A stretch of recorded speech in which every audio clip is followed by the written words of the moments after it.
안녕하세요. 김태훈의 현명한 투자자 방송 시작하겠습니다.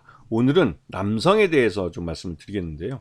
이 남성이라는 그 회사 이름은 상장사이지만 좀 뭐랄까 좀 그 고리타분해 보인다 그럴까요? 예전에 이제 그 의류 업체였었는데요. 이 구로에 이제 봉제, 의류 이쪽 하던 업체가 이 디지털 전자 분야에 진출하면서 지금은 이제 디지털 전자 분야의 매출액이 훨씬 더 큰 사업 내용이 완전히 바뀐 회사로 이름은 옛날 이름을 그대로 쓰면서 사업 내용 완전히 바뀐 회사가 됐죠. 올 상반기 기준에서 디지털 전자 분야에서 이 남성의 매출은 281억, 전체 매출의 90%를 차지했습니다. 그리고 과거 유통과 임대 사업 분야는 뭐 28억 정도밖에 안 되기 때문에 거의 9.1% 정도밖에 안 됐죠.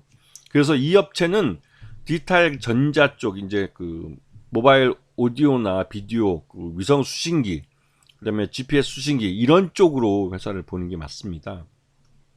그리고 이 업체가 유명해진 건 이 알렉사 오토라고, 이 알렉사라는 그 인공지능 비서, AI 비서를 자동차에 탑재할 수 있는 인포테인먼트 기기를 개발한 것이 시장에 회자되면서 예전에 한번 급등을 한 적이 있습니다.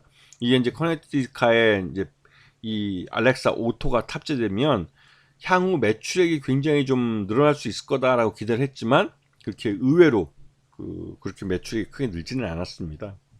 그래서 올해 상반기 기준 실적을 작년과 비교해 봤을 때 작년에는 539억을 매출했고 올해는 300억대로 매출 외형이 굉장히 줄었죠.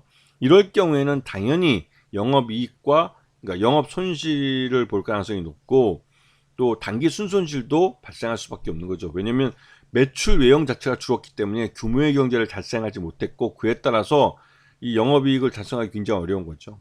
작년에는 539억의 매출액에 32억 영업이익을 달성했지만 올해는 309억의 이 반기 기준 매출액에 32억밖에 32억의 손실 영업 적자를 기록하고 말았습니다. 당연히 단기 그 순손실도 한 52억 정도로 크게 늘어났죠. 이게 이제 매출 외형에 따라서 규모의 경제를 달성하면 그에 따라 자연스럽게 영업이익도 발생하고 단기 순이익도 발생하는 것과 반대로 매출 외형이 줄어들면 영업 손실과 단기 순손실도 발생할 수 있다는 점을 이해하고 계셔야 됩니다. 이게 이제 기본적인 제조업의 수익 구조죠. 그리고 이 회사의 최대주는 그 윤씨 집안 윤남철 회장 이하 이쪽이 36.78%를 갖고 있어서 경영권이 굉장히 안정돼 있는 업체로 알려져 있습니다. 그리고 이 회사가 이제 크게 이제 어저께 이제 상한가를 치고 막 장중에 막 급등했던 이유가 이 대화형 챗봇 엔트로픽이라는 회사가 대화형 챗봇 클로드를 개발했고 여기에 아마존이 40억 달러 정도 되는 대규모 자금을 투자할 것이라는 게 시장에 알려졌기 때문인데요.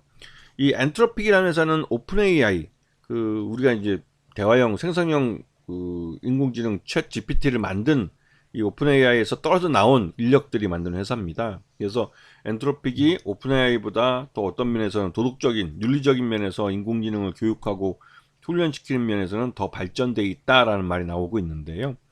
그래서 이런 엔트로픽에 대해서 이 아마존이 40억 달러를 향후 몇 년 동안 투자를 하겠다라는 게 시장에 알려지면서 이 주가가 막 급등한 측면이 있죠.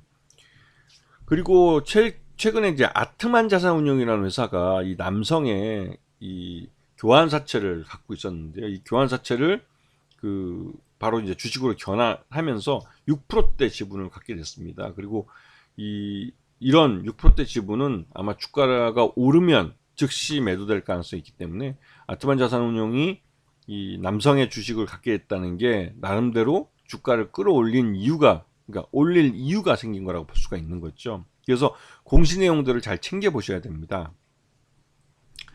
이 남성은 차량용 인공지능 AI 알렉사 오토를 개발한 이력 때문에 아마존이 엔트로픽에 대한 투자했다는 뉴스와 함께 투자자로 묻지마 매수가 들어왔습니다. 하지만 어저께도 말씀드렸지만 알렉사 오토가 그렇게 실적에 크게 기여하지 못하고 있기 때문에 어저께 급등에 이어서 오늘은 또 급락이 나타나고 있는 모습을 보여주고 있죠. 왜냐면 이 실적이 꾸준히 흑자를 내고 있고 매출 외형도 키우면서 영업이익도 키우고 당기순이익도 키워가는 모습을 보여야만 차트가 꾸준히 우상향을 할 수 있는 겁니다. 아무리 좋은 호재라도 적자를 내고 있는 기업이라면 이런 주가 상승을 우상향하는 상승 주가를 계속 가져가긴 굉장히 어려워요. 그렇기 때문에 이런 호재성 재료가 나왔을 때 종합적으로 이 회사의 실적과 비교해서 그 호재의 그 가치를 평가할 줄 아셔야 됩니다. 이게 일회성으로 주가가 급등할 경우에는 앞에 설명드렸던 아티만 자산운용의 지분을 매각으로 이제 시장에 나올 수 있게 만들어주기 위한 그런 호재일 수도 있고, 또 그렇게 해서 주가가 급등하면 그 급등하는 사이에 거래량도 굉장히 늘기 때문에 그럴 때 이 주식을 매도할 수도 있는 거죠. 하여튼 이러한 부분들 잘 보시면서 이 개별주라고 할 수 있는 남성이나 종목이 호재성 재료가 나왔을 때 주가가 어떻게 움직이는지, 그리고 이러한 종목에서 오랫동안 장기 투자를 했을 때 과연 수익이 날 수 있는지 부분도 고민을 해 보셔야 되는 겁니다. 그래서 그 투자자들이 공부한 만큼 수익을 가져가는 거라고 할 수가 있죠. 아시겠죠? 자, 오늘 방송 여기서 마치겠습니다. 감사합니다.